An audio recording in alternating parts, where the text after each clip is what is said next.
स्वागत आहे मंदिर यात्रा विथ निकुराज चॅनलवरती।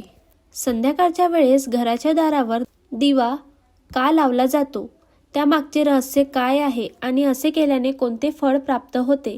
संध्याकाळी तुम्ही अनेक वेळी पाहिलं असेल की बहुतांश घरांच्या दारावर दिवा प्रज्वलित केलेला असतो। हे पाहून तुमच्या मनातही प्रश्न येत असेल, असे का केले जात असेल आणि दारावर दिवा लावल्याने कोणते पुण्य मिळते। आज आपण याच प्रश्नाचं उत्तर एक अत्यंत सुंदर पौराणिक कथेद्वारे पाहणार आहोत, जी योगेश्वर भगवान श्रीकृष्णांनी स्वतः देव ऋषी नारद मुनींना सांगितले होते। एकदा काय झाले, द्वारका नगरीत संध्याकाळची वेळ होती। सूर्यदेव आपली लालिमा पसरवत पश्चिमेकडे जात होते। आकाशात सर्वत्र सोनसळी आभा पसरली होती। समुद्राच्या लाटा मंद आवाजात गात होत्या आणि संपूर्ण द्वारका नगरीत दिव्य शांतता पसरली होती। त्या क्षणी देव ऋषी नारद नारायण नारायण जपत द्वारका नगरीत आले। भगवान श्रीकृष्णांच्या प्रसादाजवळ पोहोचले तेव्हा त्यांनी पाहिले की प्रसादाच्या दारावर एक दिवा प्रज्वलित आहे। त्यांची ज्योत स्थिर उज्ज्वल आहे आणि अतिशय मोहक म्हणून जणू तो दिवा तेलवातीने नव्हे तर श्रद्धा आणि भक्तीच्या तेजाने उजळलेला आहे। तो दिवा पाहून नारद मुनींना जिज्ञासा वाटली। हात जोडून ते श्रीकृष्णांना म्हणाले, हे द्वारकाधीश, हे योगेश्वर, संध्याकाळच्या वेळी तुमच्या दारावर हा दिवा का लावला जातो? या परंपरेचे रहस्य काय आहे आणि असे केल्याने कोणते फळ प्राप्त होते? नारदांचा प्रश्न ऐकून भगवान श्रीकृष्ण मंद हसले आणि म्हणाले, देव ऋषी नारद, तुमचा प्रश्न अत्यंत उत्तम आणि लोककल्याणकारी आहे। संध्याकाळचा दिवा हा साधा दिवा नसून अज्ञानाच्या अंधारकाराचा नाश करणारी ब्रह्मज्योती आहे। जो मनुष्य श्रद्धेने आपल्या घराच्या दारावर संध्याकाळच्या वेळी दिवा लावतो, तो फक्त घर उजळवत नाही, तर आपल्या विचारांना, कर्मांना आणि आत्म्यालाही प्रकाशमय करतो। श्रीकृष्ण पुढे म्हणाले, हे मुनी श्रेष्ठा, याबद्दल मी तुम्हाला एक पौराणिक कथा सांगतो। संध्याकाळी दिव्याच्या दिव्य रहस्याला उलगडा करते। हे खूप वर्षापूर्वीची गोष्ट आहे। जेव्हा अयोध्या नगरीत सुवर्णमय तेजाने उजळलेली होती, त्या पवित्र नगरीत धर्म, सत्य आणि मर्यादेचा वास होता। रस्त्यावर वेदमंत्रांचा मधुर नाद गुंजत होते आणि प्रत्येक अंगणातून होणाऱ्या पूजेच्या ध्वनीने संपूर्ण वातावरण पवित्र होत असे। त्या दिव्य भूमीमध्ये एक अत्यंत विद्वान, तपस्वी आणि धर्मशास्त्रांमध्ये प्रवीण असा एक ब्राह्मण राहत होता। त्याचे नाव होते माधव। माधवचे जीवन म्हणजेच जणू ज्ञानाचा प्रकाश स्तंभच होता। त्यांनी वेद, उपनिषदे, स्मृती, आरण्यके आणि ब्रह्मसूत्रांचा अत्यंत गाढ अभ्यास केलेला होता। यज्ञ, अनुष्ठान आणि वेद पठणात त्यांचे प्रभुत्व इतके विलक्षण होते की संपूर्ण नगरीतील लोक त्याला ब्राह्मण श्रेष्ठ म्हणून संबोधित करत होते। परंतु हे देव ऋषी, जरी त्यांच्याकडे अपार ज्ञान होते, तरी भक्तांना गोड मधुर रस त्यांच्या जीवनात नव्हता।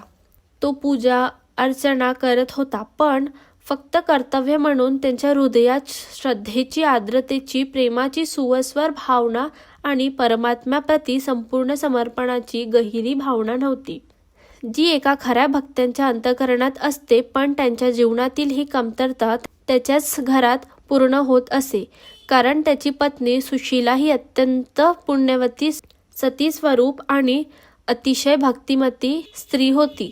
सुशीलाचा जन्म जणू भक्ती करण्यासाठी झालेला होता। तिचे मन प्रत्येक क्षणी परमेश्वरातच रमलेलं असे।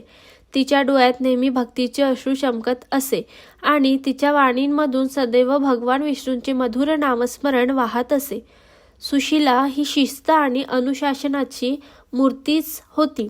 दररोज ती ब्रह्ममुहूर्ताला उठत असे। जेव्हा संपूर्ण जग गाढ झोपेत असे, त्यावेळी ती जागी होऊन ईश्वर ध्यानात तल्लीन होत असे। सुशीला दररोज थंड पाण्याने स्नान करत असे। स्वच्छ वस्त्र परिधान करून ती घरातील मंदिरात जाऊन दिवा लावत असे आणि अत्यंत श्रद्धेने भगवान विष्णूची आराधना करत असे। तिची भक्तिभाव असा होता की जणू स्वतः देवी लक्ष्मीच तिच्या हृदयात वास करीत आहे। सकाळ असो वा दुपार, सुशीलाचे मन सतत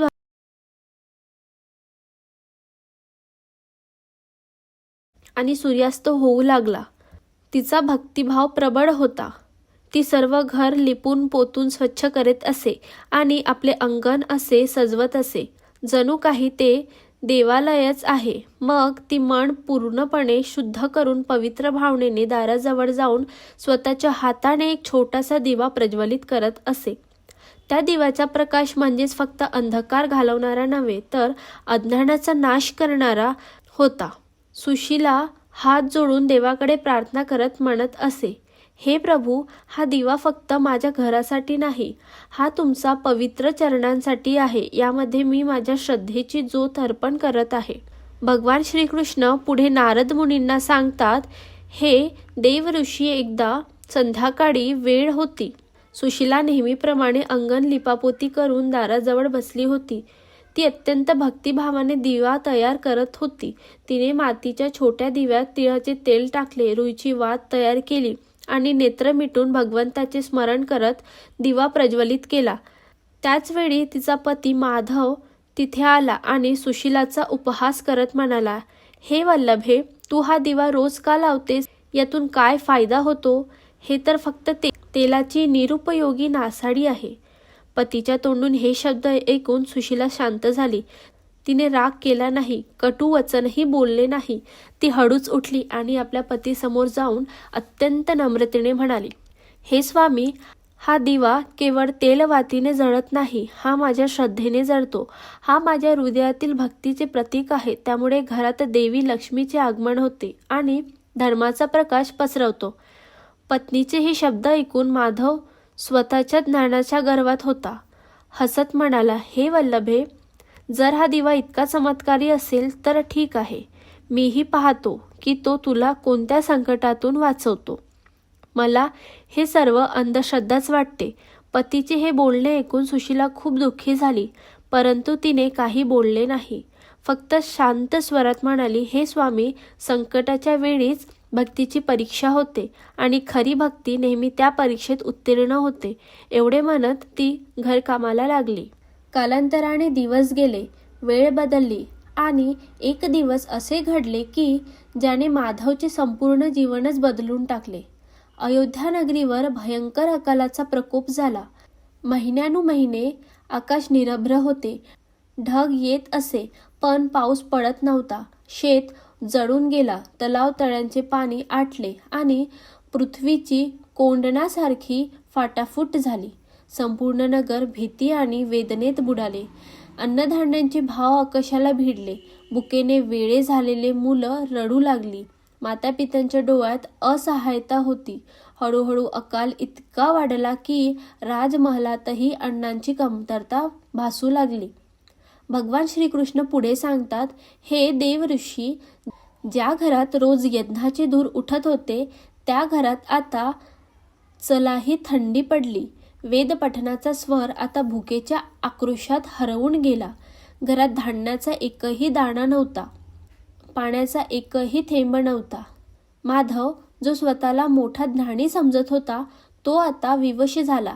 त्याच्या चेहऱ्यावर निराशेच्या रेषा उमटल्या. परंतु इतक्या मोठ्या आपत्तीच्या काळातही सुशीलाचा विश्वास ढळला नाही.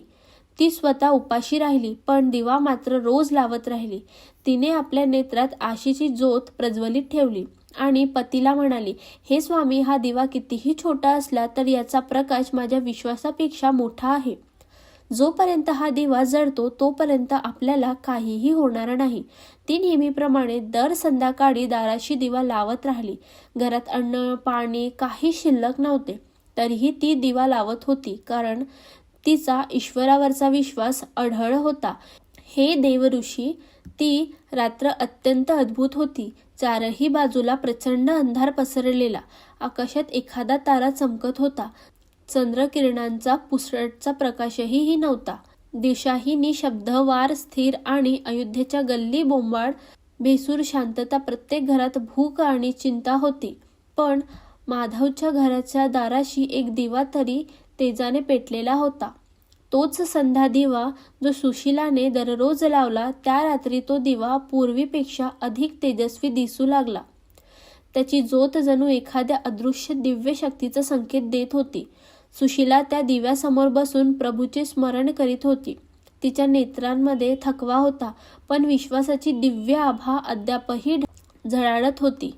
तिच्या हृदयात एकच भाव होता, प्रभू, हा दिवा तुमचं प्रतीक आहे. जोपर्यंत हा दिवा प्रज्वलित राहील तोपर्यंत माझे मनही तुमच्या चरणाशी जोडलेले राहील. ती मनोमन परमात्म्याची प्रार्थना करत होती. तेवढ्यात अचानक वातावरणात एक अद्भुत परिवर्तन घडले. दिव्याच्या ज्योतीने अचानक उंच उसळी घेतली आणि चारही दिशांना तेजस्वी प्रकाश पसरला. सुशीलाने आश्चर्याने इकडे तिकडे पाहिले. तिला काहीही समजत नव्हते की काय घडत आहे.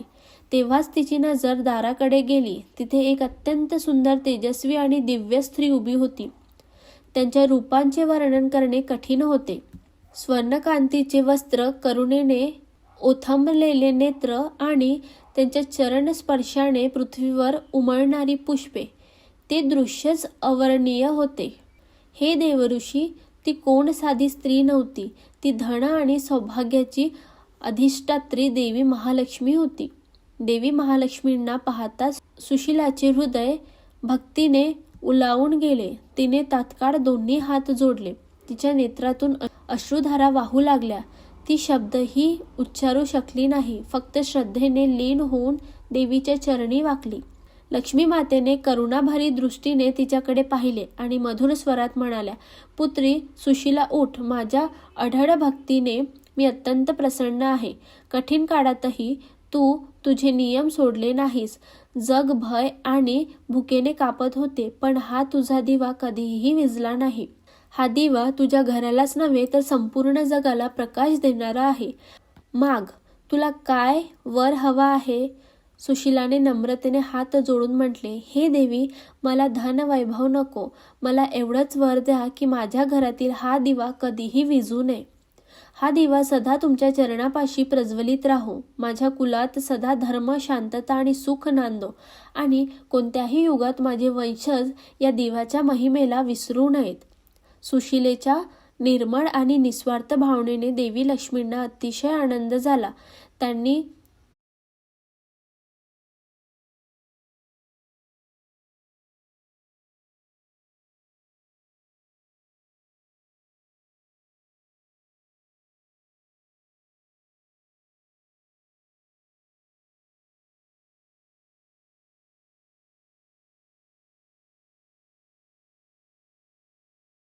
हा तेलाचा दिवा नसून श्रद्धेचा प्रतीक आहे. ज्याने हा दिवा खऱ्या भावनेने प्रज्वलित केला त्यांचे जीवन तेजस्वी होईल. इतके बोलून देवींचा स्वर मंदावत गेला. त्यांच्या आजूबाजूचा प्रकाश अधिक प्रखर झाला आणि एका क्षणात माता लक्ष्मी अदृश्य झाल्या. आता तेथे फक्त दिव्यांची शांत पवित्र ज्योत स्थिरपणे प्रज्वलित होती, परंतु त्या प्रेमात आता देवी लक्ष्मीचा आशीर्वाद झळकून चमकत होता. सुशीलाने अश्रूंनी भरलेल्या डोळ्यांनी दिव्यांकडे पाहिले आणि मान झुकवून नमस्कार केला. तिचे हृदय शांती आणि आनंदाने भरून गेला, कारण त्या क्षणी तिला जाणवलं, भक्ती कधीही व्यर्थ जात नाही आणि सच्ची श्रद्धा स्वतः ईश्वराला प्रकट करायला भाग पाडते. भगवान श्रीकृष्ण नारदांना सांगू लागले, हे देवऋषी, ती संध्या सुशीलासाठी जणू चमत्काराचीच ठरली. दुसऱ्या दिवशी भोराचा अरुणोदय झाला. माधवची झोप हल्ली. त्याने डोळे उघडले आणि समोरचे दृश्य पाहून तो स्तब्ध झाला. तिथे कालपर्यंत घराची कोठडी रिकामी होती, तिथे आता अन्नधान्याने भरलेली भांडी ठेवलेली होती. धान, गहू, तांदूळ, फळ, भाज्या सगळं अगदी सुबकपणे लावलेलं होतं. घराच्या अंगणात एक मधुर सुगंध पसरलेला होता, जणू काही वसंतच स्वतः तिथे उतरून आलेला आहे. वातावरणात अशी दिव्यता आणि शांतता होती. मन आपोआपच श्रद्धेने भरून जात होतं. माधवने विस्मयाने इकडे तिकडे पाहिले. तो घाबरून म्हणाला, अरे, हे सगळं कसं झालं? काल तर आपल्या घरात एक दाणा देखील नव्हता आणि आज इतकं अन्न, इतकी संपन्नता. तो ताबडतोब सुशीलाकडे गेला. हे वल्लभे, सांग ना, हा चमत्कार कसा झाला? सुशीलाच्या चेहऱ्यावरती शांत स्मित होतं. ती म्हणाली, स्वामी, हे कुठल्याही मनुष्याचं कार्य नाही. हा त्या दिव्याचा प्रसाद आहे, ज्याला तुम्ही व्यर्थ समजत होता. तोच दिवा रोज संध्याकाळी प्रभूच्या चरणी अर्पण व्हायचा. त्याच्याच प्रकाशाने देवी लक्ष्मी काल रात्री इथे आल्या आणि त्यांनी आशीर्वाद दिला की हा घराचा दिवा कधीही विझू नये. त्या आशीर्वादामुळेच हा चमत्कार घडला आहे. हे ऐकून माधवच्या डोळ्यातून पाण्याचे थेंब उभे राहिले. पश्चाताप आणि भक्ती दोन्ही भाव एकाच वेळी उसळले. तो भावूक होऊन म्हणाला, सुशीला, तू अगदी खरं बोललीस. मी ज्ञानाच्या अभिमानात आंधळा होऊन अंधारात जगत होतो आणि आज ह्या छोट्याशा दिवाने मला प्रकाश म्हणजेच काय ते शिकवले. शास्त्रात बरंच वाचलं, पण आज तुझ्या भक्तीने मला धर्माचं खऱ्या अर्थाने दर्शन झालं. गडगडून तो पत्नीच्या चरणी वाकून प्रणाम करू लागला आणि म्हणाला, आजपासून मीही तुझ्यासोबत संध्याकाळी दिवा पेटवीन. हा दिवा आता फक्त तुझा नाही, आपल्या दोघांच्या जीवनाचा प्रकाश बनेल. त्या दिवसापासून सुशीला आणि माधव दोघांनीही संध्याकाळी घराच्या दाराशी दिवा लावण्याचा संकल्प केला. काळ पुढे सरकत गेला आणि त्यांच्या जीवनात सुख, शांती आणि समृद्धीचं आगमन झालं. जिथे कधी काळी दुःखाची सावली होती, तिथे आता भक्तीचा प्रकाश झळकू लागला. हळूहळू हा चमत्कार संपूर्ण नगरीत पसरला. शेजारी तिच्याकडे विचारू लागले, हे सगळे कसं झालं? तेव्हा सुशीलाने हलकेसे हसून म्हणाली, संध्याकाळचा दिवा फक्त घराला प्रकाश देत नाही, तो हृदयाला अलौकिक करतो. तिच्या या शब्दांनी लोक प्रेरित होऊ लागले. हळूहळू अशी वेळ आली की अयोध्येतील प्रत्येक गृहिणींचे संकल्प केला तीही दररोज संध्याकाळी दिवा प्रज्वलित करीत. आणि मग एक दिवस असा उजळला की संपूर्ण अयोध्येमध्ये प्रत्येक घराच्या दाराशी दिवा लावला जाऊ लागला. ते दृश्य पाहताच असं वाटत होतं जणू असंख्य तारे पृथ्वीवर उतरले आहेत. प्रत्येक दार उजळलं, प्रत्येक हृदय भक्तीने उथंबलं होतं. आकाशातील देवता देखील हे दृश्य पाहून स्वतः प्रसन्न झाले. देवी लक्ष्मी स्वतः विष्णू लोकातून स्मित हास्य करत बोलल्या, हे त्रिलोकनाथ, एका सुशीलाच्या भक्तीने संपूर्ण नगराला प्रकाशमान करून टाकलंस. भगवान श्रीकृष्ण पुढे म्हणाले, हे देवऋषी, तेव्हापासूनच ही परंपरा चालू झाली. संध्याकाळची वेळ होताच सूर्यास्ताला जाऊ लागला की प्रत्येक घराच्या दारी एक छोटासा दिवा लावला जातो. तो दिवा फक्त प्रकाशाचा नसतो, तो श्रद्धा, समर्पण आणि भक्तीचे प्रतीक असतो. हे ब्रह्मानंदना, हा दिवा फक्त आलोक देत नाही, तो धर्माचा दिवा असतो. मनुष्य जेव्हा संध्याकाळच्या वेळेला भक्ती भावनेने दिवा पेटवतो, तेव्हा तो आपल्या अंतःकरणातील अज्ञान, लोभ, क्रोध आणि मोहाचा अंधकार दूर करतो. हा दिवा स्मरण करून देतो, अंधकार कितीही खोल असो, फक्त एक छोटीशी ज्योतही त्याला पराजित करू शकते. ज्या घरात दिवा प्रज्वलित होतो तिथे देवी लक्ष्मीचा वास असतो. तिथे दारिद्र्य, रोग किंवा भय प्रवेश करू शकत नाही. दारादाराशी श्रद्धेने लावलेले दिवा सर्व पापांचा नाश करतो आणि नकारात्मक शक्तींना घरात येऊ देत नाही. अशा घरात सुख, शांती नांदत असते. श्रीकृष्णांच्या मुखातून ही कथा ऐकून देवऋषी नारद भावविभोर झाले आणि म्हणाले, हे प्रभू, आपल्या कृपेने मला हे महान ज्ञान मिळाले. मी धन्य झालो. मी हे ज्ञान संपूर्ण लोकात प्रसारित करेन आणि द्वाराशी दिवा लावण्याचे महत्त्व सर्वांना सांगेन. नारदजी पुढचा प्रश्न विचारतात, हे प्रभू, हा दिवा पेटवण्यासाठी काही नियम आहेत का? आणि कोणत्या स्त्रियांनी हा दिवा पेटवू नये? त्यांचं बोलणं ऐकून श्रीकृष्ण रहस्यमय हास्य करत म्हणाले, हे देवऋषी, प्रत्येक दिवा प्रज्वलित करण्याचे नियम असतात. त्या दिवाचेही काही नियम आहेत. पहिला नियम म्हणजे ग्रहणाच्या वेळी दिवा लावू नये. दुसरा नियम म्हणजेच जेव्हा जोरदार वाऱ्यांची आंधी किंवा तुफान असेल तेव्हा दिवा पेटवू नये, हे अपशगुन मानले जातात. तिसरा नियम म्हणजेच घरात भांडण, अपवित्रता किंवा मृत्यूशोक असेल त्या काळात दिवा पेटवू नये किंवा पेटवताना एक गोष्ट विशेष लक्षात ठेवा, दिव्यांची ज्योत नेहमी पूर्वे किंवा उत्तर दिशेकडे लागली पाहिजे. यामुळे धन आणि समृद्धी प्राप्त होते. आणि दिव्यातही वात देखील योग्य असली पाहिजे. एक वात असलेला दिवा मोक्ष प्राप्तीसाठी मानला जातो. 2 वात असलेला दिवा समृद्धीसाठी, तर 5 वात असलेला दिवा सर्व सिद्धी आणि आरोग्यासाठी उपयोगी ठरतो. पुढे भगवान श्रीकृष्ण म्हणतात, हे देवऋषी, हे सर्व कर्मभावावर आणि शुद्धतेवर अवलंबून असते. दिवा फक्त तूप आणि वात यांचा नसतो, तो मनाच्या पवित्रतेचा प्रतीक असतो. हा दिवा काही अवस्थांमध्ये स्त्रियांना लावू नये. जेव्हा एखाद्या घरात मृत्यू किंवा जन्म झाला असेल तेव्हा त्या काळात अपवित्रता काळ मानला जातो. त्या काळात कुठल्याही प्रकारचे धार्मिक कर्म, पूजन किंवा दिवादान वर्ज मानले जाते, कारण त्या काळात घरातील ऊर्जा बदललेली असते आणि देवता त्या स्थळांपासून दूर राहतात. दुसरी अवस्था म्हणजेच ऋतुकाल हा काळ स्त्रीच्या शरीरातील स्वाभाविक शुद्धतेचा काळ असतो. या काळात स्त्रीला विश्रांती आणि स्थिरता दिली जाते, जेणेकरून तिचे शरीर आणि मन संतुलित राहील. म्हणून धर्मशास्त्रात सांगितलेले आहे की या अवस्थेत पूजा, व्रत किंवा दिवादान करू नये. जेव्हा शरीरातील ऊर्जा पुन्हा शुद्ध होते तेव्हा स्त्री पुन्हा या सर्व धार्मिक कार्यात सहभागी होऊ शकते. तिसरी अवस्था म्हणजे क्रोध, अशांती किंवा शोकाची अवस्था. जेव्हा स्त्री अशा भावनांमध्ये असते तेव्हा तिने दिवा लावू नये, कारण दिवा तेव्हाच प्रभावी ठरतो जेव्हा मन शांत आणि श्रद्धेने भरलेले असते. क्रोधित किंवा दुःखी मनाने लावलेला दिवा प्रकाश तर देतो पण आशीर्वाद आणत नाही. पुढे श्रीकृष्ण म्हणतात, हे देव ऋषी, अशा प्रकारे आजचा हा प्रसंग संपला. आशा करते की तुम्हाला तुमच्या प्रश्नांची उत्तरे मिळाली असतील. जेव्हा नारदजी म्हणाले, हे प्रभू, आपल्या कृपेने मला हे महान ज्ञान मिळाले. मी धन्य झालो. मी हे ज्ञान संपूर्ण लोकात प्रसारित करेल आणि द्वाराशी दिवा लावण्याचे महत्त्व सर्वांना सांगेल. जर हा व्हिडिओ तुम्हाला आवडला असेल, उपयुक्त वाटत असेल तर चॅनलला लाईक करा, शेअर करा आणि सबस्क्राईब करायला विसरू नका.